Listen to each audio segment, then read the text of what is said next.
자, 그래서 오늘 이제 이지수 배우를 내가 초대를 했는데 예. 배우인데 예.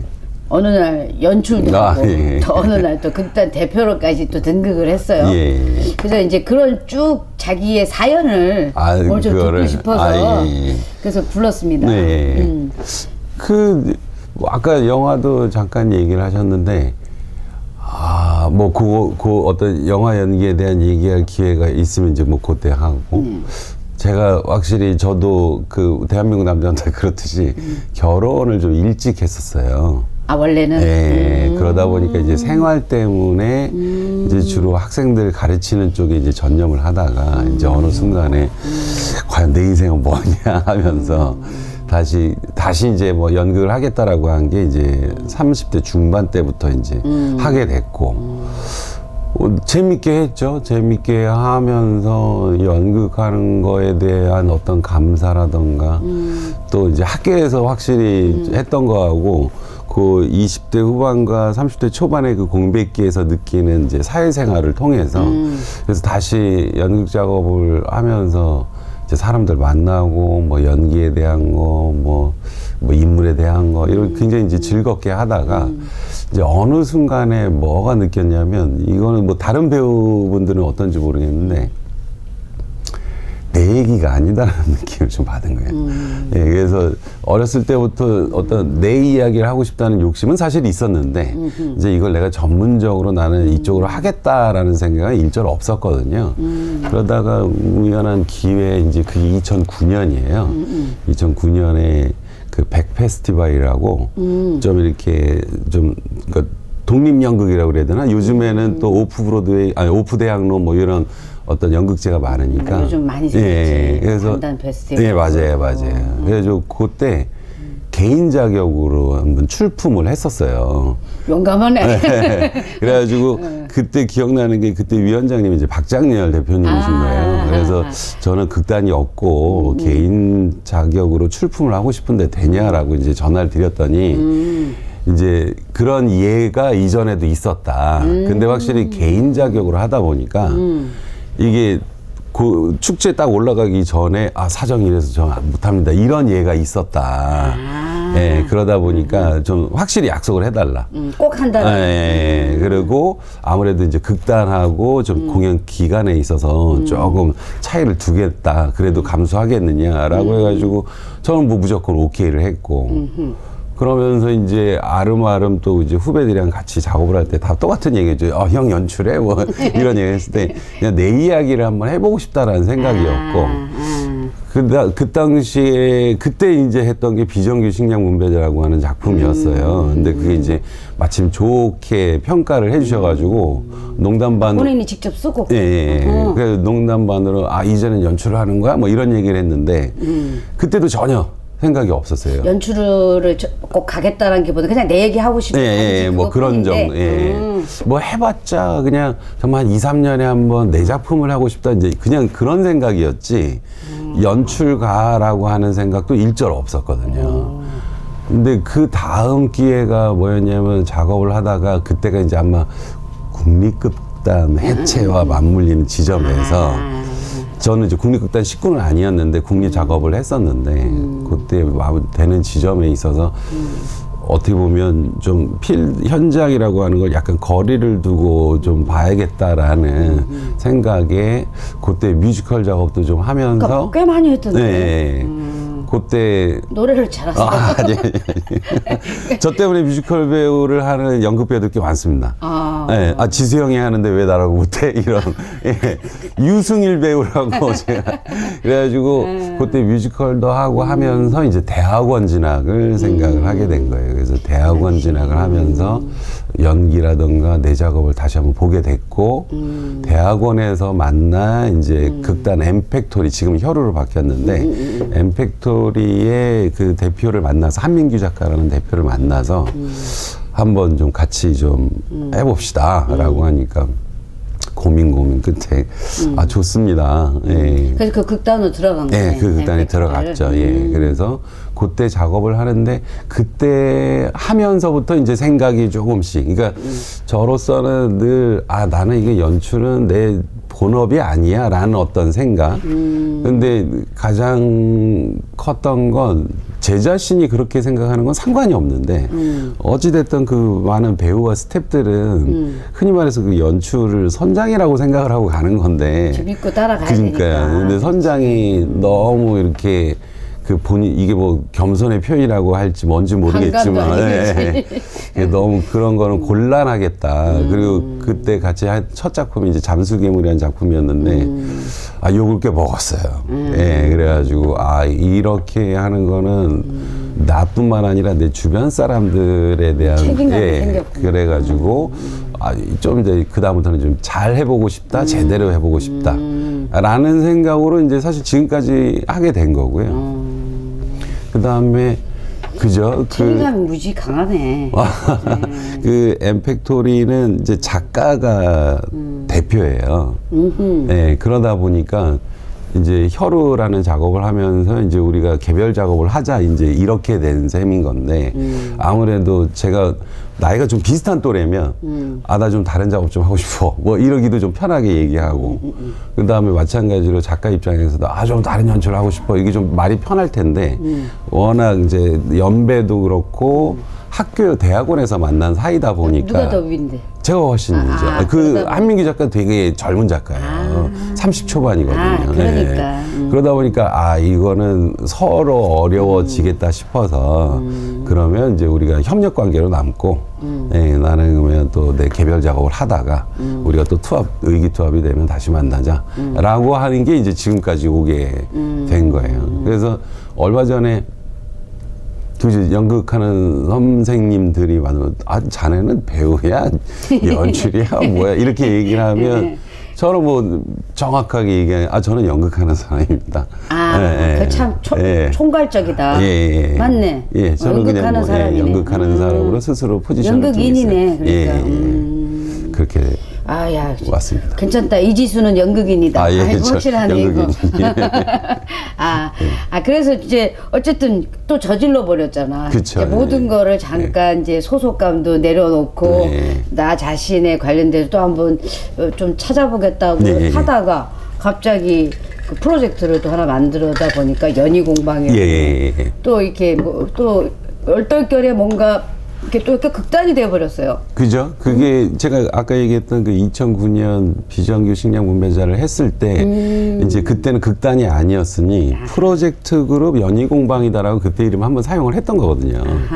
그리고 이제 그때 뭐 했던 멤버들 특히 이제 그 조명했던 김광석 선생님이라든가 이제 워낙 제가 좋아하고 그다음 김철웅 선생도 그때 했었고 그래서 우리가 언젠가 다시 만나자 뭐 이렇게 됐는데 확실히 결국 쉽지는 않았고 이거를 우리가 같이 뭐 어떤 자리를 정해놓고 우리 합시다라고 해서 결코 해결될 것 같지가 않았고 누구 한 사람이 누구 한 사람이 뭐 뭔가를 뭐 총대를 메고 뭘 하고 그래서 제가 그러면 저도 이제 제 자신을 돌이켜 보다가 그냥 극단이란 타이틀을 걸자 또 극단이란 타이틀이 거는 그 책임감이 정말 또 다르더라고요. 그래가지고 시작하자라고 해서 이제 그거는 딱 2년 됐어요. 거기서 그래도 이제 처음엔 너무 으시시하게 가옥의 원이라고 뭔가 느낌이 그 집에 원한이 품었나 뭐 이런 이제 조금 관심이 좀 생겨서 그런 건데 약간 조금 줄거리 얘기해 볼까요? 그거는 저기 헤더웨이 집의 유령 그 저희가 이제 창단 공연할 때는 같이 예술대학원 했던 분들하고 같이 이제 뭐 했었는데 이제 어떻게 보면 이제 창단 공연을 준비하는 와중에 적합한 이제 작품이 뭐냐라고 하는 생각을 했었고 그러다가 어떤 우리 공연 구성원을 봤을 때 헤더웨이 집의 유령 정도면 작품이 갖고 있는 재미나 뭐 어떤 흥미나 뭐 이런 것들이 가능하지 않을까 싶어가지고 이제 그게 재창작된 작품. 근데 헤더웨이 유령이라는 그 제목보다는 가옥의 원 이러니까 원하는 더 있어 보인다. 느낌 자체가 제목 잘 졌다. 진짜. 그러니까 뭔가 이쪽으로 뭔가 그래도 뭔가 자기 나름대로 재능이 있으니까 뭔가 연출도 하게 되고 또 본의 아니게 또 대표까지 맡아서 지금 끌고 가고 있는데 그래도 꽤 활동을 했어요. 네. 그러니까 또 극단 오늘이랑 협연해서 예, 또 공연하고 저희가 아직 정단체가 아니다 보니까 이제 협력 관계로서 제가 몸담았던 그 엠팩토리하고도 했었고 이제 극단 오늘 위성신 대표님이랑 해가지고 같이 했었고. 위성신 예. 그렇게 해서 했구나. 그래서 이제 그래도 상도 받았어요. 뭐 연기상들을 받고. 저는 연출을 잘 못하죠. 연출을 못 받고 우리 배우분들이 워낙 출중하게 해주셔가지고. 근데 보통 이제 연출상을 받는 것도 굉장히 영광인 거겠지만 대부분 우리 배우들 입장에서 봤을 때는 배우를 상 받게 해주는 연출이 짱이거든요. 아, 그렇습니까?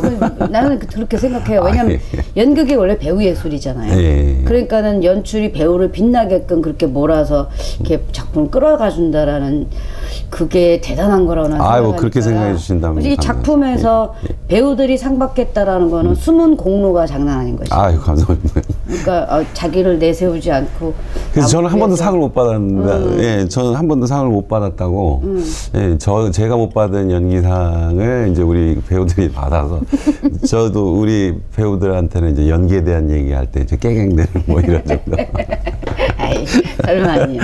왜냐면은 워낙 이지수 배우가 연기 잘하는 거는 옛날에 소문이 나 있었고 소문만. 그 소문만이죠. 근데 실제로 이제 무대나 그 영화에서 봐더라도 카리스마는 확실하게 각인이 딱 되는 이미지도 그렇고 눈빛도 그렇고 그게 좋았으니까. 감사합니다. 그냥 계속 기억에 남거든. 그 머리 길게 하는 그 도사님은 잊을 수가 없잖아.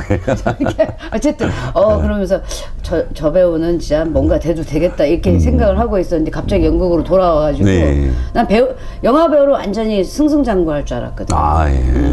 그냥 이미지도 좋고 그리고 약간 그 영화에 잘 받는 얼굴 형이잖아요. 갸름하고 약간 볼록하고.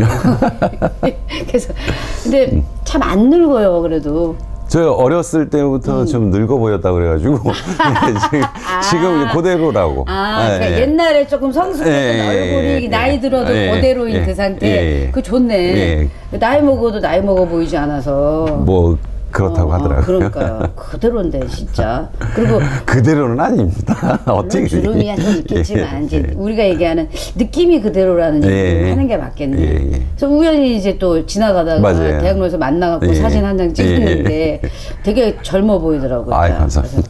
그래도 기분은 좋더라. 젊어 보인다라는 거는 뭔가 변하지 않는 젊음에 그게 있다라는 거라서 그게 참 보기 좋은 것 같더라고요. 저는 마찬가지로 대표님이라고 말씀드려야 되나 어쨌든 뭐 아무거나 부르세요. 선배님 사실 저한테는 누나라고 뭐 살적으로 뭐 이렇게 할 수 있는데 어쨌든 계속 이런 활동을 하시는 거 보면서 저희가 선택한 이 길이나 이 사람들이 결코 그 안주함을 허락하지 않는 끊임없이 그것이 어떻게 보면 젊게 만드는 것이 아닌가라는 생각이 들어요. 그건 맞는 것 같아요. 그래서 이제 쭉 이제 이력이 너무 많아서 다 열거할 수는 없고 자기가 그래도 작품을 하면서 좀 기억에 남았던 작품이나 아니면 굉장히 조금 내 마음에 남아있는 그런 일들 이런 얘기들을 좀 해볼까 합니다. 뭐를 해야 되나? 나는 나 같은 경우는 자유국단에서 했던 피해 결혼 이병복 선생님의 달의 의상을 입었을 때 너무 좋았다. 이런 식으로 왜 배우마다 그런 게 있잖아요. 또 거기에 대한 에피소드 엮여 있는 일들 이런 거 얘기 좀 쫙 풀어주세요. 그러면은 사실 제일 먼저 시작할 얘기가 일단 몇 개. 그러니까 다 해도 돼요. 아니야. 그냥 쭉 그냥 하시면. 사랑후미오 별. 학자가 공부했던 사람이 여기 생각을 자꾸 적어야 뭐가 났나. 다 얘기하고 난 다음에 또 그때 그거 얘기할 걸 이러지 말고 다 얘기하고 가세요. 그러면 어떻게 보면 저한테 제일 컸던 게 그 위성신 연출이 이제 연출한 사랑에 관한 5개의 소묘라는 소극장 뮤지컬이 저한테는 되게 이렇게 큰 작품 중에 하나예요. 왜 그러냐면 사실 그 소극장 뮤지컬이라고 하지만 제가 그거 했을 때는 그 뮤지컬 전문 배우들은 대극장 쪽에 좀 편입이 돼 있고 그 다음에 연극 무대 소극장 뮤지컬이 그때가 이제 막 시작되는 요때쯤이었는데 근데 요즘은 소극장 뮤지컬 완전 그쵸. 성행하고 그 포문을 연 거네. 뭐 열었다기보다는 어떻게 보면. 거기 이제 시류를 타려고 한 건지 모르겠지만 아무튼 그 사랑에 관한 5개의 소매라는 작품도 굉장히 재밌는 작품이었고 그렇죠. 저는 연극으로 극단 오늘 식구들 하는 거 보면서 너무 재밌게 감동받으면서 본 작품인데 이제 그걸 뮤지컬로 한다라고 해서 그래서 정말 운 좋게 합류가 됐어요. 근데 거기에서 제일 기억에 남았던 게 그 버릴 수 없는 사랑이라고 하는 에피소드에 암 환자로 죽는 그런 역할. 그 역을 했구나. 네, 그 역할을 7개월 동안을 했는데. 암 걸리겠다, 암 걸리겠어. 네, 간암 말기에서 곧 시한부 인생을 사는 연기. 그때 뭐 저로서는 한동안 이제 학교 그다음에 뭐 영화 잠깐 하고 현장에 떠나 있다가 다시 이제 복귀하는 입장에서 그랬으니 얼마나 마음이 뜨거웠겠어. 그러다 보니까 굉장히 좀 이렇게 흔히 말해서 뭐 열심히 좀 그렇게 했는데 그때 같이 했던 그 민충석 후배가 저보고 한 얘기가 형은 잘하는 것 같은데 너무 이렇게 힘이 많아. 라는 얘기를. 그래서, 뭐, 힘 많아서 좋겠어. 뭐, 이렇게 농담 반으로 뭐, 이렇게 얘기를 했었어요. 이제 그게, 그 당시에도 제가 인정을 하는 게, 우리가 이제 요즘 들어서 특히 많이 얘기하는 게 생활 연기를 많이 하잖아요. 자연스럽고 편한 얘기. 이제 그것이 아직 형성이 안 돼 있었던 거예요. 그러다 보니까 옛날 사람 어떻게 보면 그래서 그 7개월 기간에 어떻게 보면 좀 편하게 한다라고 하는 부분을 힘 빼는 거를 굉장히 많이 신경을 썼었고 그 다음에 또 저도 뭐 수업을 하고 하면서 느끼는 거지만 그 암 환자가 내가 이제 시한부 말기니까 결국 난 죽는다라는 어떤 뭐 상황을 주어진 상황을 생각하다 보면 자기 연민에도 빠지고 그렇지. 괴롭기도 하고 이렇잖아요. 근데 이것이 이제 어떤 한 번의 촬영으로 끝나는 것이 아니라 이거를 7개월 동안 계속 해야 되다 보니까 맹숭맹숭해지는 순간이 오더라고요. 그래요? 이게 그래서 그 장면을 연기를 하기 전에는 좀 심하게 얘기하면 사람들이랑 말도 안 했어요. 그러니까 분장할 때도. 그래서 그 에피소드 할 때는 절대로 말 안 하고 말 시키면 밥 먹었어라고 하면 그 톤을 유지하기 위해서 암 환자처럼 말 시키지 뭐 계속 이거를 했는데도 불구하고 이 계속 흔히 말해서 이제 우리가 갖고 있는 그 살아있다라고 하는 어떤 환상과 믿음이라고 하는 부분을 매일 유지한다라고 하는 게 그게 정말 어렵더라고요. 그래서 정말 많이 노력을 했는데 어쨌든 드라마에서 반드시 눈물을 보여야 될 필요는 없지만 약속된 장면이 이제 남편이 펑펑 울면서 뭐 미안하다라는 걸 해야 되는데 그리고 이제 소극장이다 보니까 저 남편의 눈에서 눈물이 탁 쏟아지면서 미안하다 이렇게 해야 아유 뭐 치근하다 이런 생각이 들 텐데 눈물이 안 나요. 큰일 났네. 네. 그런 경우 다행스럽게도 뭐 어떤 전반 후반에서 뭐 후반 다 이랬다가 아니라 그런 순간이 오더라고요. 그래서 그것을 계속 유지해야 하는 것이 이제 우리의 직업이다 보니 그 이제 정말 5만 가지 생각으로 대체를 한다던가 다시 뭐 어떤 나의 어떤 불행한 생각을 상상을 한다라든가 그래서 그 7개월을 유지했던 거. 그게 별의별 생각으로 다 집어넣은 애쓴 거네 그러니까. 그죠. 그게 되게 힘들더라고요. 근데 왜 그 후배가 잠시 스쳐 지나가는 거 힘이 많아 그 말을 왜 이렇게 꽂혔을까? 그러니까 본인도 약간 그런 느꼈어요. 느끼고 있었던 거였구나. 그래서 그 말이 지나가는 말에도 확 꽂혔구나. 그죠. 어떻게 보면 제가 주로 이제 중극장 이상의 뭐 하다 보니까 발성이 중요한 때였으니까 그러다 보니까 톤도 세고 저는 최대한 줄였는데도 티가 나 뭐 이래가지고 어쨌든 그때 마이크도 없었고 하니까 그때의 그 경험이 저한테는 굉장히 큰 경험이었던 것 같아요. 네. 그거 굉장히 기억에 남을만 하네, 진짜. 네. 왜냐면 연기의 어떤 그 힘을 뺀다라는 거는 내가 뭔가를 패턴이나 뭐 이렇게 깨달음이 오지 않으면 네. 쉽지 않은 일인데, 그래도 좋은 작품 만나서 맞아요. 그래도 예. 힘 빼는 거에 예. 굉장히 심혈을 기울이는 한 해가 된 건데, 예. 7개월이면 뭐 거의 연습까지 1년 가까이, 하면 뭐 1년 정도 거의 됐거든요. 1년이니까 예. 야, 그 1년을 완전 얼것이 투자한 거네. 예. 야, 힘 주기도 힘든데 힘 빼기는 더 힘든 것 같아. 지금 힘이 안 들어가더라고요. 힘이 안 들어가는 게 아니라 힘 줄 필요가 없는 정도의 영향이겠지.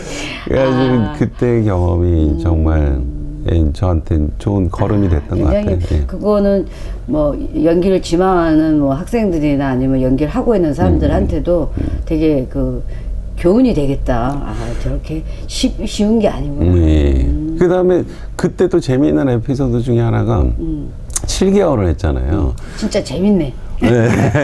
아니, 제가 그 역할은 정말 공을 들여서 잘 하고 싶다는 생각이 있었고, 가장 큰 거는 어떻게 보면 이제 드라마에 사람들이 감동을 받는 게 제일 큰 거죠. 저가 뭐 이지수라는 사람이 어떻다 이것이 아니라 이 사연을 같이 감상을 하면서 아, 참 안 됐다. 정말 부부의 어떤 사랑이란 뭔가 뭐 이런 것들이 이제 같이 느끼게 하는 건데, 대사가 좀 센 대사가 있어요. 어쨌든 막 마음을 격정적으로 막 괴롭고 막 이러니까 사랑한다, XX 여자야, 사랑한다 이 대사가 있거든요. 이걸 그냥 격정적으로 사랑한다 하는 건데, 그러면 초창기에는 관객들도 같이 눈물을 흘렸어요. 그래서 그러니까 얼마나 그러니까 그 당시에 그 남성상과 뭐 이런 게 있다 보니까 같이 눈물도 흘리고 그랬는데, 이게 한 7개월 정도, 6개월 했을 때 그 대사를 했더니 여자 관객이 지랄하고 있네. 진짜로.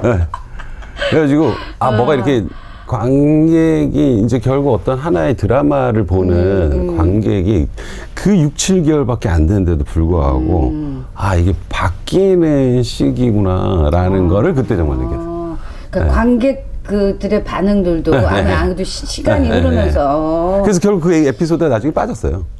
왜냐하면 이 드라마는 80년대라면 충분히 공감을 하고 같이 눈물을 흘리고 연민을 갈 수 있겠지만, 공감대 형성에서 시간이 지나가면서 이거는 거의 심파조가 돼버리는. 맞아요. 그렇게 돼요. 그래가지고 그렇게 되고. 이게 그래서 좀 혹시 배우 탓인가 싶어서 좀 영한 배우가 좀 젊은 남편이 안타깝게 암으로 이제 죽는 그런 역할을 좀 잘생기고 노래 잘하는 배우가 했는데도 불구하고 그냥 배우의 기량은 인정을 하고 안타깝다 이렇게 되지 이 연극을 사연이 와닿진 않았구나. 그게 초창기처럼 그렇게 안 와닿아서 결국 그 에피소드가 나중에는 이제 사라진. 그래서 저는 그거를 대본은 아직까지 살아있잖아. 저는 오롯이 그 7개월 동안 연기를 하면서 어떻게 보면 그 감정을 갖기 위해서 노력을 하고 그 순간에 사실 이제 관객이 따라온다는 걸 느끼잖아요. 그럼 이제 호흡을 같이 하니까. 근데 어느 순간부터는 좀 대면대면해지고 어느 순간에 지랄한 애 그거를 딱 듣는 순간에는 순간적으로 정말 연기 NG 하고 좀 놓고 싶은. 야, 진짜. 당황스럽겠다. 그거 듣고 어색했겠다, 진짜. 그분은 정말 이 남성상이 너무너무 싫었던 거예요. 아무리 그렇다고 하더라도. 또 여자들까지 할 게 뭐냐. 요즘은 그런 게 좀 심해져서 여자들도 이제 조금 이제 그죠? 소리를 내는 시절이라. 근데 그때 그것도 10년 전인가 이렇게 되는데 2000. 그때부터 변화가 맞아요. 오기 시작했던 거지, 사실. 우리가 지금 변화 오기 시작한 게 한 10년은 돼. 사실 그래서 우리가 이제 시대의 흐름을 또 이렇게 발맞춰서 또 연기나 연출을 해줘야 되는 게 우리의 몫이기도 해. 참 그게 참 힘들어. 시대도 읽어야 되고 사회 흐름도 이렇게 알아야 되고 배우가 연출도 연극인이 할 게 많아요. 공서가 담아야 될 것 같아. 자 그러면 첫 번째 힘을 빼기 위한 그런 또 이렇게 작품을 만나서 또 시대적으로 관객의 공감대 형성의 그런 흐름까지도 한 해에 다 그걸 그냥 깨닫기가 쉽지 않은데 그게 알아버린 거네. 깨달았고, 아, 이래야 되는구나, 예, 라는 거. 아직까지 뭐 다시 또 해봐라라고 했을 때 얼마나 잘할지는 모르겠지만. 그래도 그 알았다는 게 어디야. 네. 모르고 하는 사람들 많을 텐데. 아, 뭐 그렇다면. 자, 어떻게 그 이제 두 번째 또 중요한 사건이 있으면 또 알려줘요. 생각보다 재밌는데요. 아, 그래요. 감사합니다. 사건보다는 제가 연기 방법에 대해서 생각을 해보게 된 게 이제 둥둥락락둥이라고 최인훈 선생님하고 그때 이제 국립극단에서 이제 하고 마침 이제 저는 운 좋게 객원으로 참여를 하게 된 작품이고 이게 그 달오름 중국장에서 이제 한 작품이에요. 최인훈 선생님 작품이 어렵지만 되게 시적이고 저는 개인적으로 굉장히 좋아하는 작품이고 마침 이제 거기에서 이미지 안 맞게 호동을 하게 돼서 왜 호동을 왜 그래서 그때 김동현 연출이 협력 연출로 들어가고 이제 최치림 저한테 이제 선생님이 그 총 연출이었는데 이제 어떻게 보면 연기하는 느낌은 괜찮은데 너무 까맣고 이래가지고 그래서 야, 이 캐스팅 해야 되나 말아야 되나 했는데 이제 호동이 전장에 나가 있다 보니 좀 까만 호동도 있을 수 있다 뭐 이래서 이제 햇빛이 거슬려서 그래가지고 아무튼 이제 이 작품을 하게 됐는데 작품이 일단 뭐 워낙 재미있는 작품이고 자기 양어머니인데 자기의 사랑하는 사람의 얼굴을 보게 되면서 결국 이제 어머니와 사랑에 빠진다는 막장 드라마인 셈인데 어쨌든 이 작품을 쭉 하면서 기억 남았던 건 뭐냐면 이제 어떻게 보면 리허설을 쭉 할 거 아니에요. 그러면서 이제 연기자로서 이건 어떻게 하겠다, 감정은 어떻게 가겠다라는 것이 이제 조율이 되는 거고, 그 다음에 연출이 제시한 어떤 행위라든가 이런 것들을 하면서 쭉 가는 거고, 근데 그러면서도 어떻게 보면 약간 교만한 마음이 있었던 게, 내 스스로 100을 한다라기보다는 한 90 정도만 리허설에서 한다라는 생각이 있었던 거예요. 그러니까 그게 뭐냐면, 마지막에, 그러니까 이걸 90을 한다? 뭐 이럴 수도 있고 아니면은 100을 하더라도 공연이 되었을 때 하는 100하고 연습실 내에서 이루어지는 100은 좀 다르다라는 생각이 있었나 봐요. 그러다 보니까 공연에 딱 들어가면서 이제 좀 온전히 감정이입을 한다라고 생각을 하고 공연을 이제 했는데 연출님이 또 왜 그러냐? 왜 안 하던? 그러니까 안 하던 행위를 한 건 아니거든요. 근데 왜 연습 때는 좋았는데 공연 때 왜 이러냐라는 얘기를 해서 그래서 또 주변 배우들 워낙 또 국립은 다 선배님들이니까 주변 배우분들한테 다 코멘트를 했죠. 나로서는 좀 더 온전히 좀 감정에 집중을 한다라든가 이런 거였는데 내가 설마 공연 뭐 아무래도 공연하니까 더 오버한다 뭐 이런 생각은 아니었고 좀 더 집중한다라고 하다 보니 확실히 차이가 나는 거는 이제 흔히 말해서 눈물이 나는 거. 예, 이제 뭐 그런 부분들에 대해서 어떻게 보면 연습 중간에서는 계속 진행을 생각을 했고 그다음에 이제 공연 때는 진행에 관한 것도 충분히 이제 습득이 됐으니까 그거를 지키는 선에서 이제 그 눈물이 감정을 좀 더 진실하게 하겠다. 그렇게 했을 뿐인 거고라고 이제 생각을 했고요.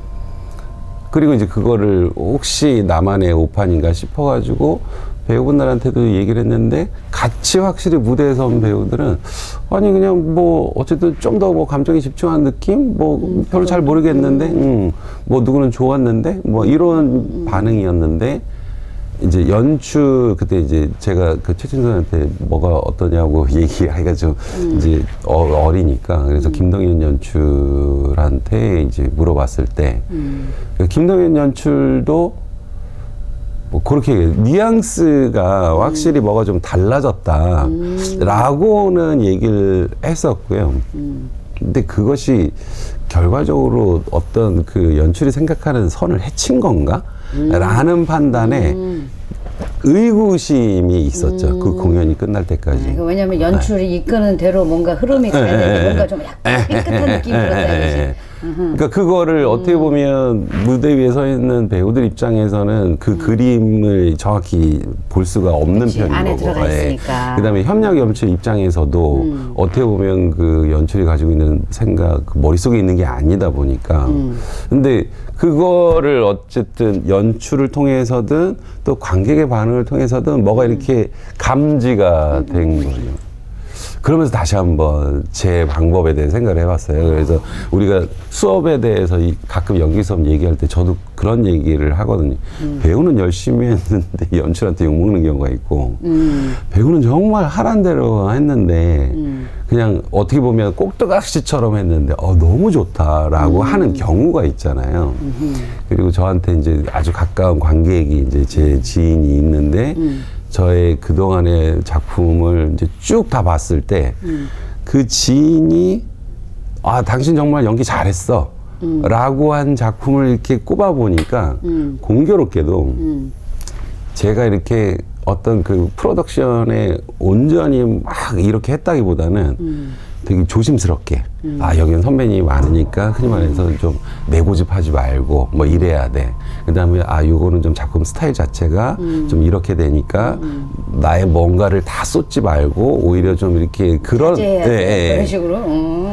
그럼 갈등 생기지. 네. 그리고 나로서는 굉장히 애정을 가지고 어떻게 보면 그 작품을 준비하는 시간이라든가 공연하는 순간이라든가 최선을 다했고 그다음에 그것을 연기를 하고 났을 때 그 어떤 그 뭐 여운이라고 그래야 되나? 내가 그 인물과 동화됐다가 뭐 빠져나왔다라고 하는 이제 내 생각들. 이제 그런 작업에 대해서는 뭐 그냥 뭐 썼어? 뭐 이런 반응을 하고. 그러면서. 환장하거든, 진짜. 그러니까 그러면서, 그 배우 작업이라고 하는 거에 있어서 그때 이제 배우의 진실성이라고 하는 부분. 배우의 진실성이라고 하는 것이 내 연기의 척도하고는 좀 다르구나라는 거를 이제 그때 생각을 하게 된 거죠. 어떻게 보면 자기 연기에 대한 어떤 만족이란 말은 좀 웃기지만 내 스스로 연기를 하고 이것이 좀 잘 해냈는가 아니면은 내가 즐거웠는가라고 했을 때 나는 정말 진정성이 있었는가, 나는 정말 진실했는가, 라는 것이 첫 번째 물음이었다면, 이 과정이고, 특히 이제 둥둥나둥 그거를 끝내면서, 지금 무대에서 공연할 때 내가 과연 진실했는가, 진정성 있는가라고 하는 거는 좀 별도의 질문이라는 생각이 든 거죠. 이걸 가지고 좋은 연기의 척도로 삼으면 굉장히 평소 때 위험하구나. 내가 살아갈 때 진실하고 진정성 있게 살아가면 되는 거고.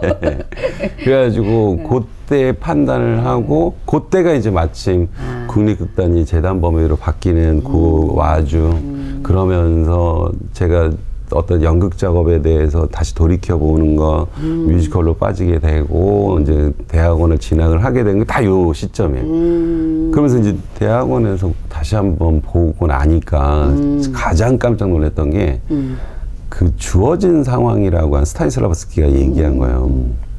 주어진 상황이라고 하는 거를 다시 봤더니 저는 여태 그 주어진 상황이 텍스트 안에만 나와 있는 상황이라고 알고 있었던 거예요.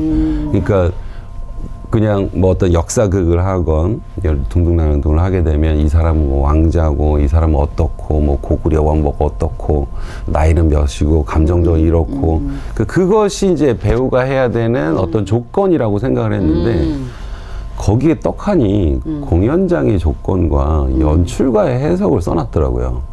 저 그거 되게 충격을 받았어요. 그거는 자기한테 염두가 없었는데. 네. 그러니까 배우가 연기를 해야 되는 그 조건 자체가 이게 그냥 어떻게 보면 이제 텍스트에 의존을 많이 하는데 텍스트라고 하는 거는 어떻게 보면 출발점이고 이제 결국 내가 무대에 서게 되는 이 공연 조건, 공연장의 조건, 공연 프로덕션의 조건 이거 역시 우리에게 주어진 배우가 감당해야 될 부분이다. 주어진 상황이다라고 하는 건데 저는 정말 전혀 예상을 못했어요. 어떻게 보면 헛공부를 한 셈인 거예요. 헛공부까지는 아니고 그렇게 했기 때문에 이걸 그러니까 만약에 그렇게 하지 않아서 이걸 얘기해도 몰랐어요. 네, 맞아요. 예, 맞아요. 이렇게 맞아요. 했기 때문에 요거 딱 하나만 얘기할 때 아는 거지. 그래서 그거 보고 다시 한번 이제 생각을 해보면서 이게 이 배우라고 하는 직업 혹은 배우라고 하는 그 이 일이 분명히 지금도 많은 친구들이 얘기하는 게 나로부터 시작한다는 거에 대한 그 오해를 굉장히 많이 듣거든요. 그랬을 때 당연히 배우는 자기로부터 시작을 하는 거지 자기 그 자체에 머물러서는 곤란한데 이제 그것이 지금도 하고 있는 것이 이제 배우들 초보 배우들이 하는 얘기가 나는 이 상황은 안 그렇다라는 얘기를 그건 잘못된 생각. 그러니까 예, 그게 왜냐면 근데 왜 이렇게 물어보면 어쨌든 배우가 연기를 하는 거고 배우가 스스로 믿음과 신뢰와 진실이 제일 중요한 건데 자기가 이해가 안 되면 거짓 연기를 한다라고 오해를 하는 거죠. 그렇죠. 그래서 내가 지금 이렇게 하고 이 상황을 받아들이지 못하게 되잖아. 이렇게 되면 그죠. 그러니까요. 그러니까 그 간극에 대한 거를 확실히 경험을 했고 비로소 이제 온몸으로 그냥 경험을 하고 인식을 하고 다시 이제 뭐를 보면서 내가 착각을 했구나. 그다음에 어떤 다른 좋은 분 사람들의 연기. 그다음에 또 열심히는 하는데 그렇지 못한 어떤 그 배우분들을 봤을 때 이게 차이가 뭘까 뭐라는 것들을 좀 거리를 두면서 볼 수 있는 계기가 됐던 게 이제 둥둥 나눴더라고요. 그러면 이제 뭐 배우하고 이제 연출을 해봤잖아요. 예. 그럼 연출을 해봤더니 배우를 이제 좀 객관적으로 보는 상황이 됐잖아요. 그쵸. 그랬을 때 자기가 생각했던 그거와 맞아 떨어졌던가요? 그쵸. 근데 배우 포지션에 있으면 이게 안 되더라고요. 이게 왜 그럴까? 저는 그거 확실히 느끼는 게 빠져서 그런가?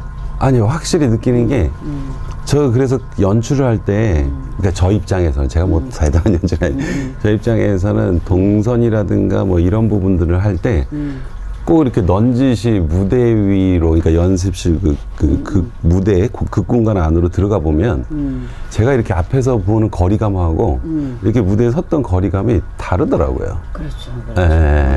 그러니까 서로 보는 위치가 다르다 보니까 이건 어쩔 수가 없는 이거는 심지어 뭐 그저 아마 배우가 한번 연출을 하면서 이 거리감에 대한 것 뭐 이렇게 하지 않는 이상 그다음 배우 역시 저 배우는 왜 저걸 못해? 라고 하는 부분이 지금 배우가 서 있는 위치에서 어떤 이 오브제를 본다라든가 상대역을 보는 거리감에 대한 거를 체험을 해야 그래야 이제 비로소 지금 어떠한 그 디렉션을 얘기하더라도 배우가 실제적으로 느끼는 거하고 좀 불편함이 이런 거겠구나가 이제 가늠을 할 수가 있는 거고 이거를 설명을 해도 이게 이제 이해는 되지만 이게 이제 선뜻 이게 안 되나 보더라고요.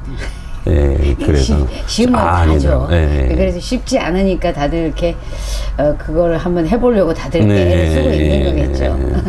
그리고 기억에 남는 게 지금 연출을 얘기하셨으니까 연출 제가 좋아했던 그 작품이 이제 진홍빛 소녀라고 한민규 대표 작가분이 이제 썼던 작품을 이인극 페스티벌에서 했었는데 그때 재미있는 에피소드가 여자 주인공 은진이가 그 이역에 그러니까 여자 주인공이 남자 주인공의 아이를 가방에 납치를 해서 위협을 한다 뭐 이런 그냥 상황인 거예요. 그러니까 남자 입장에서는 여자가 오래간만에 옛 연인인데 오래간만에 나타나서 자기 아이를 트렁크에 납치를 하고 이랬으니 그 얼마나 그냥 분개하고 놀라고 겁나고 근데 이제 이거 했던 배우가 저희 지금 현재 극단의 김영균 배우인데 김영균 배우는 되게 키가 커요. 키가 크고 출중하고 뮤지컬 활동도 하는 분인데 키가 이제 한 180 좀 넘는 그러다 보니까 이제 소극장에서 한 거예요. 그러니까 김영균 배우 입장에서는 이해가 안 간다. 여기 만약에 내 아이의 소리가 트렁크에서 났으면 그럼 더군다나 그 위협하는 사람이 여잔데 당장 뛰어들어가서 트렁크를 탈취를 해가지고 여자를 딱 밀치고 그게 현실적으로는 그게 할 것 같다. 근데 이제 드라마에서는 겁을 덜컥 나가서 선뜻 다가가지 못하는 거를 연기를 해달라. 그럼 이제 왜 그러느냐. 그러면 어쨌든 이 여자가 또 반대로 총칼을 들지 않고 트렁크에다가 네 애 여기 있어라고 이렇게 딱 한다면 그러면 아무 뭐도 없이 트렁크만 내놓는다라고 하는 건 좀 이상하지 않느냐. 그러니까 서로 외형적으로는 지금 아무것이 없다고 하더라도 트렁크 안에 애가 있다라고 생각을 하게 되면 선뜻 뭔가를 함부로 움직이지 못하지 않을까. 그러니까 이제 이것이 연출의 생각인 거고. 배우는 무슨 생각인지 연출이 말하는 의도는 알겠는데 아 그러면 총이라도 좀 꺼내주던가 명백하게 자기가 무대에 기댈 데가 없는 거지. 쓸 때는 그냥 트렁크 이거 한 번만 딱 가면 될 것 같은데 그러니까 그런 얘기와 동시에 그래서 이제 거리에 관한 얘기를 한 거예요. 거리가 굉장히 멀리 떨어져 있으면 그럼 보는 데서 긴장감이 또 안 생기고 그렇지. 그다음에 너무 가까이 있으면 이거 뭐 선뜻 이렇게 될 것 같고 그래서 제가 뭐 한 1.5m 정도 공간이 거리가 있으면 아 요거 좋다. 요거에서 약간 벗어나면 뭐가 좀 안심인 거고 요거에서 약간 붙게 되면 뭔가 바싹 긴장을 해라 라고 이제 연출이 보는 거리를 제시를 했는데 긴장감을 주는 거리. 네, 그거를 이제 제시를 했는데 알았다라고 말은 하는데 이게 도저히 잘 안 된다라고 얘기를 하고 그럼 남자 배우나 여자 배우나 마찬가지였거든요. 아, 그래 왜요? 뭐 이랬는데 그걸 같이 이렇게 딱 서보고 딱 하니까 아, 이게 아니겠구나 들더라고요. 네. 본인이 직접 서보니까. 네, 그 위치에 트렁크를 놓고 서면서 딱 하는데 아, 지금 저 앞에서 보는 그 긴장감 거리하고 이게 아니구나라고 느껴서 배우 입장에서는 알 수 있겠다. 근데 다행히 이분들이 영화 경험이 있다 보니까 그때 이제 투샷에 대한 얘기를 했어요. 영화도 은근히 부자연스러운 거리를 갖고 있잖아요. 그렇죠. 그러니까 뭐 드라마 하는데 지금 저는 그냥 형사였고 상대는 집주인이었는데 당신 데리러 왔다라고 하는데 실제 촬영을 거진 얼굴 이렇게도 촬영을 했거든요. 실제 이렇게 만난다는 건 굉장히 부자연스러운 건데 근데 카메라 안에서 투샷에서는 그 정도 거리는 그냥 자연스러워 보이니까 이제 그런 부분들에 대해서 양해를 구한 거죠. 배우들한테. 조작인 거지 사실은. 쉽게 얘기하면 그러니까 배우들은 계속 뭔가 우리가 알고 있기에 뭐 진실성과 진정성 뭐 이런 거를 따지면서 실제로 이게 전혀 느껴지지 않은 거를 느끼라고 하는 게 곤욕스럽지. 그쵸. 배우로 봤을 때는. 그렇지만 감독이나 아니면 또 배우 입장, 그러니까 연출 입장에 봤을 때는 그런 식으로 좀 조작을 해주면 훨씬 더 긴장감이 살아날 건데 그거를 배우가 이해해야 되는 거죠. 맞아요. 근데 확실히 초보 배우들은 지금 이제 워크샵을 하고 있는데 되게 힘들었겠다 진짜. 그거는 선뜻 안 되더라고요. 그래서 나 같은 경우는 이제 배우를 할 때는 연출이 어떤 연출인지는 모르지만 한 연출을 만나면 그 연출이 이끄는 대로 다 따라가는 편이거든. 아, 그래요? 다 따라가서 그러니까 해내야 된다고 생각해요. 그게 이제 어릴 때부터 좀 생각하고 있었던. 이미 기본적으로 생각하고 계셨군요. 저는 뭐 그런 쪽이 아니었어가지고. 나는 뭘 몰라서 그랬을 수도 있어. 저는 그런 쪽이 아니어서. 이제 전공을 했기 때문에 난 전공이 아니다 보니까 무조건 연출이 원하는 대로 해야 된다는 생각을 그때부터 좀 했었던 것 같더라고요. 지금도 그 생각에는 변함이 좀 없는 것 같고. 자기한테 빠지는 거가 조금 이제 안 하는 스타일인 것 같아요. 그래서 매너리즘 빠지는 건 좀 없었던 것 같아요. 그래서 나보고 이화를 잘한다고 대화는 잘 못하는데 그런 얘기 좀 들었던 것 같아요. 저는 확실히 그 스타니슬라브스키의 어떤 환상과 메소드 연기의 환상을 근데 너무 이론적으로 공부를 많이 해도 조금 너무 이론에도 치우치다 보면 그럴 수도 있지 출발은 않을까. 어떻게 보면 영화 때문에 연기에 흥미를 갖게 돼서 그래서 그럴 수도 있어요. 그럴 수도 있겠다. 저희 때는 뭐 로버트니로 알파치노 뭐 이런 사람을 보면서 뭐 느꼈던 시대니까. 그래도 뭐 지금 나는 이제 들으면서 깜짝 놀란 게 그래도 이제 연극과를 나왔고 연극영화과를 나왔고 대학원도 또 나오고 이제 연기에 관련된 것만 4년과 한 3년 대학원도 5학기까지 하니까 그렇게 하고 또 공연도 많이 했는데도 불구하고 그동안에 자기가 알아왔던 걸 다 또 얻고 또 다른 어떤 깨달음으로 또 다른 길을 가고 이거를 계속 시도한다는 자체가 너무 놀랍다는 생각이 들어서 왜냐면 보통 자기 그 어느 정도 연기적으로 조금 쌓인다 싶으면 그거 버리기가 쉽지 않을 텐데 아직도 아닌 것이. 근데 그거를 이게 아니구나. 굉장히 실리적인 사람인 것 같다. 아니야, 부족하다고 느꼈기 때문에 그럴 수도 있어요. 제가 하면서 저로서는 열심히 하고 그다음에 뭐 몇몇 분들한테는 잘한다는 평가를 받지만 그래도 내 자신이 뭐가 이렇게 좀 부족하다라고 하는 거를 느끼기 때문에 계속 문제가 뭔지를 찾는 것일 수도 있을 거예요. 그러니까 끊임없이 어쨌든 뭐 나에 대한 어떤 고민들을 많이 한 거네요. 약간 뭐 그런. 어쨌든 이제 극단 얘기로 좀 들어가서 극단 또 얘기요? 이렇게 뭔가 재밌는 얘기 있으면 또 한번 해볼까요? 극단 얘기요? 어쩌다 극단을 이제 그렇게 또 극단은 뭐 그냥 뭐든지 허심탄회하게 얘기를 한다면 저는 이제 우리나라 연극계를 어떻게 보면 그저 뭐 서로 성향이 다르다라고 얘기할 수가 있고 그냥 뭐 그렇게 판단을 한다면 우리 조금 이제 뭐 여러 가지 이유 때문에 좀 내외하는 지금 관계가 됐다고 봐요. 그래서 우리가 흔히 말해서 이제 한때 뒷골목이라고 얘기했던 어떤 한 축이 있고, 그 다음에 우리가 예술 작품으로 뛰어나다라고 하는 어떤 뭐 극단들 뭐 평가받는 데가 있고, 또 작품성하고 그 다음에 어떤 대중적인 어떤 그 인지도가 적절하게 조화된 작품들이 있고, 과거에는 그것이 어떤 경계에 있든 간에 같은 연극한다라는 이유로 우리가 서로를 뭐 존중을 하고 이렇게 이제 판단을 했다면 지금은 조금 영역 자체도 좀 나눠지지 않았나라는 생각을 하는 거예요. 그래서 어디에서 활동을 하게 되면 그럼 저 사람은 이런 사람이야.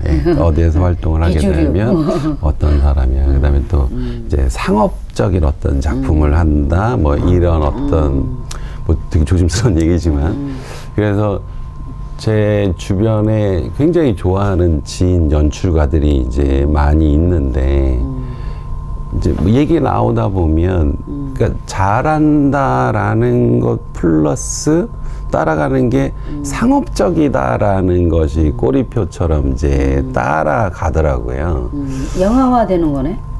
어쩌보면 영화는 대중성을 얘기하는 거 아닐까? 영화는 뭐 이미 아예 그치. 저는 그래서 지금 독립영화라든가 예술영화가 살 영역이 점차 사라지는 그치. 거고 그랬을 때 저도 제 자신을 좀 판단을 하고 내가 어떤 연극을 할 것이냐라고 했을 때 한번 정말 그 일종의 상업성이라고 하는 거에 딘 적이 하나 있는데요. 제가 굉장히 애정을 가졌던 그 뮤지컬 작품이 있어요. 소극장 뮤지컬인데 어떻게 보면 이제 조그만 경연대회에서 굉장히 상황이 열악하다 보니까 연습을 11시에 모여서 새벽 4시까지 한 거예요. 그러면서 또 그때도 대본도 다시 쓰고 뭐 이래야 되다 보니 그때 이제 정말 연습했던 한 달 반이 기억나는 게 제가 이제 공연 중이었고 그래서 공연 끝나고 나면 거기 한성대 롯데리아에서 쪽대본 막 쓰고 있고 배우들은 전날 나오고 막 연습하고 있고 춤도 춰야 되고 또 안무도 해야 되고 근데 따로 뭐 어떤 뭐 좀 번듯하게 연습할 수 있는 조건이 아니다 보니까 또 배우들끼리 막 서로 연습하고 이제 이런 조건에서 다행히 재밌다 어떤 완성도가 아니라 좀 미래에 대한 가능성으로 이제 좀 기회를 얻은 거예요. 근데 기회를 얻었더니 이제 모든 조건이 이제 또 다르게 보면서 우리가 요 조그만 어떤 대회에서 이런데 어떻게 보면 이제 여기에서 가능성을 인정을 받아서 이런 작품을 해야 되는데 이건 이래야 되지 않느냐 저건 저래야 되지 않느냐라고 하는 현실적인 요건들이 이게 좀 너무 많이 들어왔고 그래서 그때 고민이 되게 많이 됐고, 그런데 어찌됐든 간에 그거는 이제 뮤지컬이었는데도 불구하고 무조건 커리어라는 점 때문에 일단은 이제 하게 됐었고, 근데 이제 결과적으로 저한테는 그게 큰 공부가 됐던 거죠. 아, 절대로 그런 작업을 해서는 안 되겠다. 그러니까 비용에 관한 문제도 아니고 뮤지컬이냐 연극이냐라는 문제도 아니고 어찌됐든 제가 참여하는 뭐 연출이면 연출, 뭐 어떤 파트에서 제가 하는 어떤 방향성이 흔들릴 만한 거라면 그러면 차라리 고사를 하는 게 낫다라고 이제 또 해봐야 알아. 맞아요. 해봤더니 이건 아니다 하면 안 하면 되는 거지. 그래서 아, 절대로 미련 없는 거지. 제가 흔들리지 말아야 돼. 그래서 저는 뭐 최근에도 그렇고 준비하지만 뭐 선생님이랑 작업을 해도 상관이 없고 뭐 어느 외부 잘 알지 못하는 분이랑 인사를 해도 상관이 없는데 어찌됐든 제가 이 작업을 이렇게 가야 된다라고 하는 어떤 그 방향성이 흔들릴 만한 거라면 그러면 이제 차라리 고사를 하는 게 낫다라고 이제 생각이 드는 거고요. 그래서 극단에 대한 애정이 가장 큰 게 이제 그 부분인 거예요. 그러니까 저희 극단은 소수정의 극단이 아무도 찾지 않는 극단인데, 예. 아, 1인 극단도 있어요. 예, 알고 있습니다. 예. 김명아 씨도 1인 극단. 아, 예, 맞습니다. 그래서 저희들끼리 얘기도 계속 하는 부분이 최소한의 그 결속력, 최소한의 구속력. 그러니까 우리가 식구가 된다라고 하는 이름 때문에 서로 부담적 뭐 이런 것도 굉장히 많고, 그다음에 서로 이해가 아무리 극단이라고 하더라도 서로 이해관계가 각자 생활에 대한 그런 부분이 있기 때문에 그렇지. 무리하게 해서 저는 이게 와야 되는 극단을 볼 때 되게 이제 안타깝단 말이죠. 그래서 어렵게 시작한 만큼 그러지 않았으면 좋겠다라는 거고, 그러면서 방향성에 대한 거, 우리가 어떤 공연을 할 것인가, 그 다음에 어떤 포지션에 갈 것인가, 라고 하는 것이 이제 두루두루 나온 게 지금의 극단의 모습이고, 서로 이제 마음이 맞아요. 예, 그리고 이제 어떤 작업을 하냐라고 했을 때 수익에 관한 거는 각자 어디서 뭐를 하든 상관없지만, 수익이. 욕먹어요, 요즘 그렇게 얘기하면. 근데 다행히도 우리는. 그러니까 그렇게 마음 맞는 사람 만나기가 얼마나 복인 거지. 그래서 수익이 따라오는 거라면 정말 감사한 일이지. 예. 제일 행복한 거지. 예, 감사한 일이지. 그것이 전제로 되는 순간에 입장이 달라지니까. 예, 그리고 극단에 대해서는 양구 얘기를 해도 될지 모르겠는데 제가 제일 좋아하는 작가 중에 한 분이 이양구 작가예요. 알죠. 네, 이양구 작가의 노란 봉투를 보면서 정말 많이 막 감동받고 울었는데, 그런데 그 작품을 제가 이거 너무 좋은 작품이다라고 하는 거를 학생들한테 딱 얘기를 하는 순간에 이제 그 노랗다라는 색깔 때문에 정치적이다. 그 다음에 이제 노조가 나온다라는 것 때문에 이제 이 드라마에 대해서 기피를 하는 거예요. 이거는 양구 작가한테도 얘기를 했었어요. 그러니까 그러면 물론 이제 좋은 작품이라고 하는 거는 텍스트로만 남는 게 좋은 작품일 수도 있지만 어찌됐든 많은 관객을 만난다라고 했을 때 노란 봉투를 보면서 이제 그런 어떤 생각들이 들었고, 또 과거 제가 작업을 할 때 연극하는 사람들은 양구가 여기 극단이에요? 아니. 그건 아니고. 예, 같이 하면서 뭐 이런 얘기도 해서 그래서 저기 뭐 술자리에서 어떤 분이 연극하는 분들은 너무 가르치려고 해라는 얘기가 굉장히 각인이 됐어요. 예, 그게 각인이 돼서 그러면 이제 어떤 연극을 할까라는 점에 있어서 만약에 내용의 지향성이라고 한다면 저도 그 양구 작가라던가 어쨌든 어떻게 보면 마이너, 소수, 불합리, 부조리, 불균형에 관한 이제 이야기를 하고 싶은데, 그러니까 하는데 다만 방법적으로 그거를 직접적으로 다룰 것인가, 아니면은 약간 보편적인 그 드라마 안에서 그것을 녹일 것인가라는 점이 이제 고민이구나. 방향성은 확실히 정해진 거예요. 그렇죠. 어쨌든 그거에 대한 건 할 건데 이거냐 저거냐만 선택하면 된다. 그래서 저희 극단에 이제 이런 이야기 처음에 했을 때도 여러 번 이야기를 하면서 외형적인 면에서는 큰 작품이든 작은 작품이든 그것을 규정하는 것이 아니라 어찌됐든 우리 극단 돈 좀 벌어야 되잖아요. 이런 얘기는 결코 없는. 예.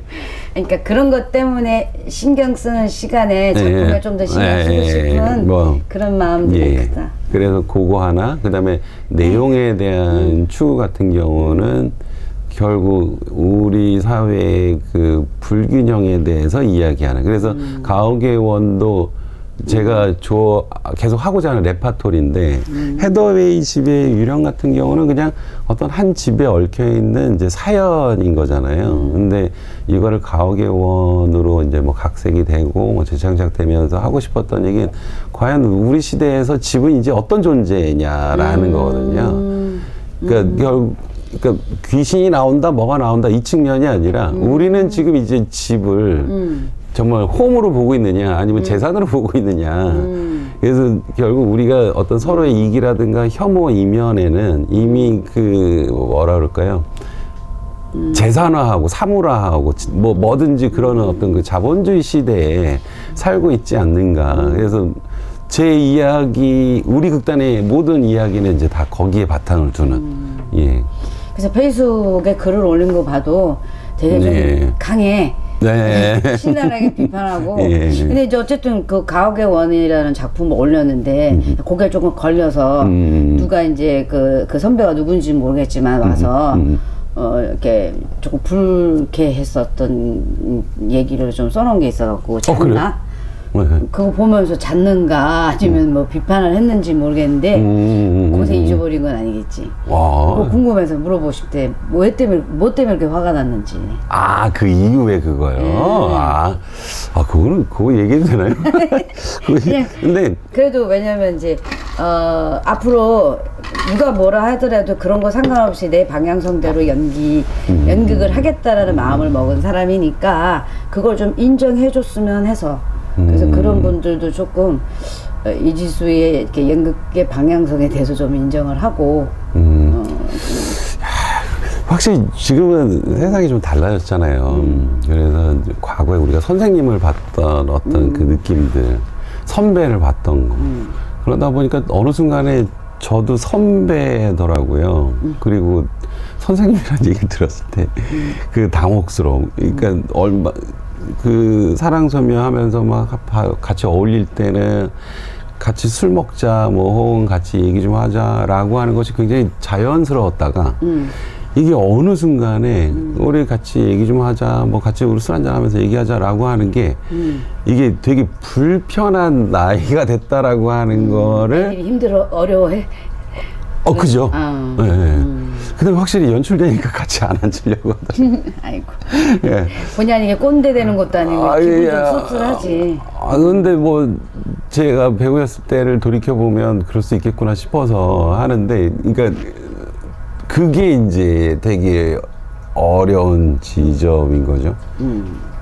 저는 뭐 20살 때와 같을 수는 없겠지만 저는 안 그렇다라고 생각하는데 남들이 봤을 때 야 너도 이미 그런 사람이 됐어 라고 얘기하면 제가 뭐 어떤 그거는 뭐 증명서의 문제가 아니다 보니까 그 점이 이제 어려웠고, 그 다음에 그거는 늘 경계를 하고 있고, 그 다음에 또 우리 그 2년 전 미투 하면서 여성 인권이라든가 어떤 성폭력에 관한 문제들을 이제 그것이 불거져 나왔을 때 나 역시 다시 한번 내 자신을 돌이켜봤고, 그 다음에 정말 나로서는 뭐 그런 어떤 지위를 뭐 어떻게 한다라는 인식은 단 한 번도 없었는데, 그 상대적으로 선배가 불편하지만 선배님이니까 그 어떤 자리에 같이 있었다라고 얘기하는 건 알 수가 없는 문제니 이거 되게 조심스럽구나, 어렵구나, 이런 어떤 생각의 와중에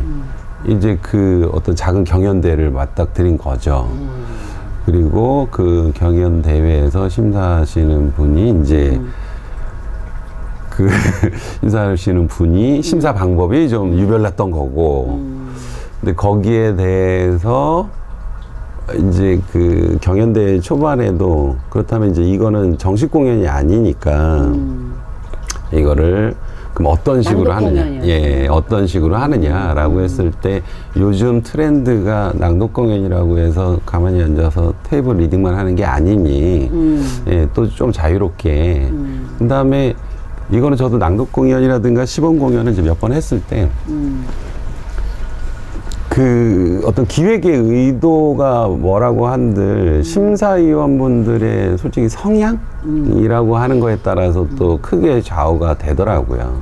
그래서 그 기획 지점에 있어서는 이게 어떤 낭독 공연이기 때문에 테이블 이렇게 있지 말고 좀 더 그냥 자유롭게 하자라고 했는데 하필 이제 심사위원님들은 또 이제 그 생각하고 좀 다른 입장이셨던 거고. 낭독은 낭독일 뿐, 뭐 이런 생각을 하고 있었고. 뭐 그런 정도인지 아닌지 모르겠지만, 그리고 또 어쨌든 심사 때 보였던 어떤 모습에서 뭐 이걸 오해라고 해야 될지 뭐라고 해야 될지 모르겠지만, 이제 저로서는 이제 그 부분을 이제 느꼈던 건데, 결과적으로 최종적으로는 그렇게 생각을 해요.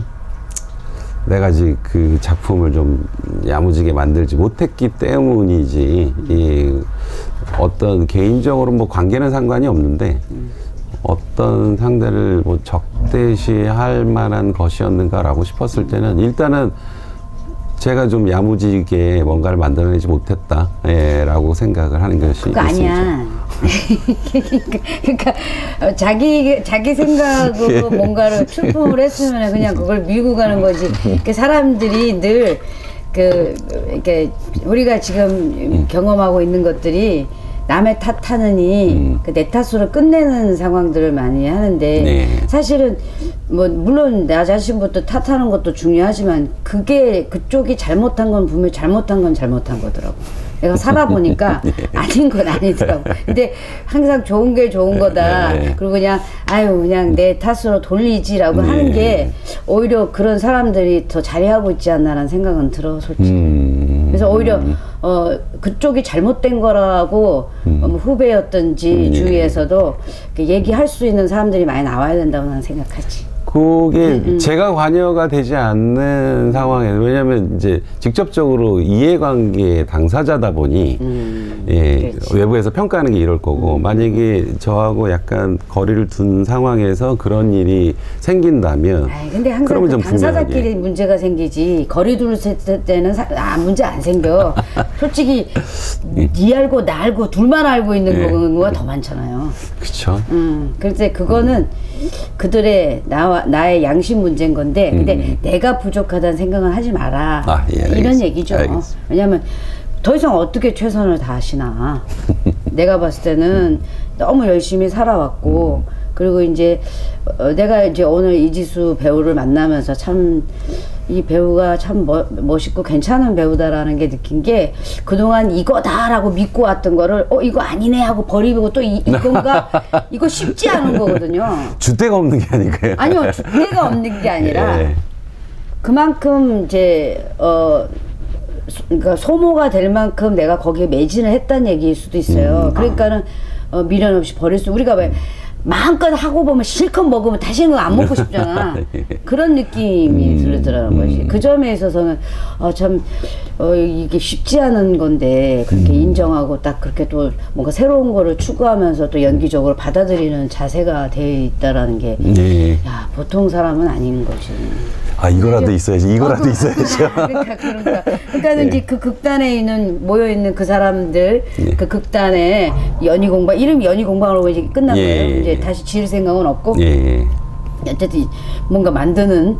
그래서 그래도 연희 공방 사람들이 성향이 비슷한 사람끼리 모였다니 이 극단 기대할 만하네. 감사합니다. 나도 나중에 언젠가 이 극단 한번 가야겠다. 예, 알겠습니다. 참.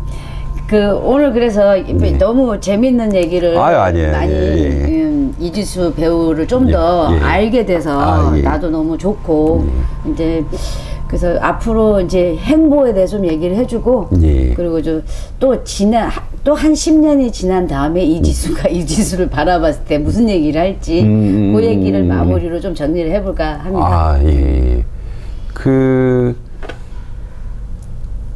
가장 저한테 큰 거는 극단 활동이에요. 극단이라고 하는 것이 뭐 얼마 전에도 재미있는 공연이 있었는데 이제 지역 공연을 하나 하게 됐거든요. 그래서 안동 갔다 온 게 바로 그거구나. 그래서 사실 지역 공연에 대한 어떤 뭐 그런 좀 안일한 마음들이 이제 있잖아요. 그래서 첫 출발에는 뭘 이렇게 고민할 거 있어, 그냥 쉽게 하자라는 걸로 시작을 했다가 역시 안 되더라고요. 역시 이거 도저히 차라리 안 하는 게 낫지. 어찌됐든 하게 될 때는 내가 하고 싶은 이야기를 해야 되고, 그래서 결과적으로는 이제 어떤 제작자 측에서 흔히 말해서 좀 더 상업 심파적이라고 그래야 되나, 아니면 좀 더 뭐 이런 작업을 이제 원하는데, 그게 재주도 없고, 주변 머리도 없고, 그냥 하고 싶은 이야기를 하게 됐고. 날 것을 좋아하나 봐요. 모르겠어요. 그런 건지. 그래서. 그게 또 어쨌든 자기 성향이니까. 네. 그래서 그거를 하게 됐고, 되게 또 애정도 많이 생겼고, 이 공연을 더 계속 하고 싶을 정도로. 그래서 우리 극단 작업에 대해서 다 같이 공유를 하는 게 그 부분인 것 같아요. 우리가 상업적으로 성공하지 못하더라도 계속 여태까지 우리 극단 이름으로 올라간 작품은 계속 재현을 하겠다라고 하는 욕심이 있는 작업들이거든요. 다시 꺼내보건 매년 하건 간에, 그러니까 우리가 어떤 작업을 하든 간에 그런 작업을 하자는 얘기죠. 우리가 한번 뭐 해야 되지 않아, 뭐 이런 것이 아니라 우리가 이야기하고 싶고, 그 다음에 서로 그 계기는 좀 작더라도 같이 공을 들여서 우리가 애정할 수 있는 작품을 하자라고 하는. 그래서 지금 안동 공연 했던 것이 어떻게 보면 계속 공연할 수 있는지 이제 그거를 준비하고 있고, 그다음에 대한민국 연극제 서울 예선 대회 이제 3세 번 도전을 또 준비를 하고 있고, 그다음에 극단 작업에 관한 거는 계속 이제 연출 전공이 대형 연출이 있고 제가 있다 보니까 어떤 레파토리를 해야 될지 개발을 하고 있고요. 이거를 10년 동안 하게 됐을 때 갑자기 얘기 너무 우울해지지 않을지 모르겠는데 최근에 저는 어떻게 산다라기보다는 어떻게 죽을 것인가라는 생각을 많이 해요. 그러니까 이제는 뭔가 계속 쫓고 성취하고 뭐를 얻기 위해서 했다면, 이제는 이제 어떤 순간에 나도 나의 행보를, 이것이 뭐 의도적이건 아니 타의에 의해서건 자의에 의해서건 내가 어떤 행동을 이제 정리를 하게 될 텐데, 이랬을 때 내 스스로 과연 수고했고 잘했느냐라고 이제 박수를 칠지, 아니면 계속 아쉽고 너 왜 그랬어 이렇게 될지, 그런 작업에 있어서 10년 후에 제 자신을 보면 어떻게 이렇게 네가 원하는 거, 재밌어 하는 거 뭐 하려고. 여기다 보고 얘기해 주세요. 이지수가 그러니까 10년. 잠깐만요. 지금 하려면 10년 후에 10년 뭐 이렇게 후에 되는, 이지수가 그렇게 되는 셈인데, 어쨌든 10년, 내가 자네보다 10년이 많은 61세라고 했을 때 지금 말하고 있는 그 마음을 잃지 않고 10년 동안 한다면, 해왔다면, 그러면 나는 자네한테 수고했고 잘했고 열심히 해서 애썼다라고 얘기해주고 싶네. 나는 이제 오늘 이제 사실 이제 이지수 배우 이거는 이제 끝났어. 끝났고 만나면서 이제 되게 냉정하려고 되게 애를 써가면서 이제 인터뷰를 계속 해온 상태인데, 그래도 내가 생각한 것보다도 훨씬 더 연극을 사랑하는 사람이어서. 연극이 좋더라고요. 정말 그게 너무 고맙고, 고맙고, 내가 진작에 왔었어야 되는데 늦게 와가지고 너무 바빠갖고 그게 참 좋았던 것 같아서. 감사합니다. 제대로 연극인 한 명 모셨네요. 아닙니다. 자, 여기서 애썼어요. 감사합니다. 배고프겠다. 아닙니다.